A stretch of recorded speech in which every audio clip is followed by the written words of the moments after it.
2013 IPL ഒത്തുകളിയിൽ എം.എസ്. ധോണിക്ക് പങ്കുണ്ടെന്ന ആരോപണത്തിൽ എം.എസ്. ധോണി നൽകിയ മാനനഷ്ടക്കേസിൽ ധോണിക്ക് 10 ലക്ഷം കെട്ടിവെക്കണമെന്ന് മദ്രാസ് ഹൈക്കോടതി.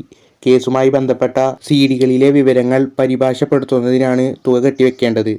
2013 IPL ചെന്നൈ സൂപ്പർ കിങ്സിനും രാജസ്ഥാൻ റോയൽസിനും 2 സീസൺ വിലക്കുന്നതിലേക്കുള്ള ഒത്തുകളി ആരോപണവുമായി ബന്ധപ്പെട്ട കേസ് ആദ്യം അന്വേഷിച്ചിരുന്നത് സമ്പത്ത് കുമാർ എന്ന IPS ഉദ്യോഗസ്ഥനായിരുന്നു.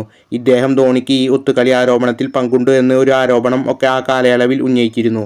അതോടൊപ്പം സി മീഡിയ ഇതുമായി സംബന്ധിച്ച വാർത്തകൾ നൽകുകയും ചെയ്തിരുന്നു. 2014 ധോണി ഇരുവർക്കുമെതിരെ മാനനഷ്ടക്കേസ് നൽകുകയും ചെയ്തിരുന്നു. ആ കേസുമായി ബന്ധപ്പെട്ട നടപടിക്രമങ്ങൾ കുറച്ച് വർഷങ്ങളായി മദ്രാസ് ഹൈക്കോടതിയിൽ പുരോഗമിക്കുകയാണ്. ഇതിൻ്റെ ഭാഗമായി കുറേ സിഡികൾ ധോണി സമർപ്പിച്ചിരുന്നു. ആ സിഡികൾ പരിഭാഷപ്പെടുത്തി അതിലെ വിവരങ്ങൾ ട്രാൻസാക്ഷൻ ചെയ്യുന്നതിൻ്റെ ഭാഗമായി അത് 3-4 മാസം നീളുന്ന ഒരു ബൃഹത്തായ പ്രക്രിയയാണെന്നും അതിൽ കുറേയധികം സമയവും ഊർജ്ജവും ചിലവഴിക്കേണ്ടതുണ്ട് എന്നും കോടതി ഇൻ്റർസെപ്റ്റർ കോടതിയിൽ ഒരു അറിയിപ്പ് നൽകുകയായിരുന്നു. അതിനെ തുടർന്നാണ് ഈ ചിലവുകൾക്കായി 10 ലക്ഷം രൂപ കെട്ടിവെക്കണമെന്ന് ധോണിയോട് ആവശ്യപ്പെട്ടിരിക്കുന്നത്. ഒരു കേസിൽ പരാതിക്കാരൻ പരാതി നൽകുമ്പോൾ അതുമായി ബന്ധപ്പെട്ട രേഖകൾ പരാതിക്കാരൻ തന്നെ ഉത്തരവാദിത്തമാണ് എന്ന നിരീക്ഷണത്തോടെയാണ് കോടതി ധോണിയോട് 10 ലക്ഷം രൂപ ചീഫ് ജസ്റ്റിസ് ഫണ്ടിലേക്ക് മാർച്ച് 12 മുമ്പേ കെട്ടിവെക്കാൻ ആവശ്യപ്പെട്ടിരിക്കുന്നത്. മാർച്ച് 3 വാരത്തോടെ ഈ ജോലികൾ പൂർത്തിയാക്കണമെന്ന് കോടതി നിർദ്ദേശവും നൽകിയിട്ടുണ്ട്. മാർച്ച് 12 ഈ കേസ് പരിഗണിക്കുക.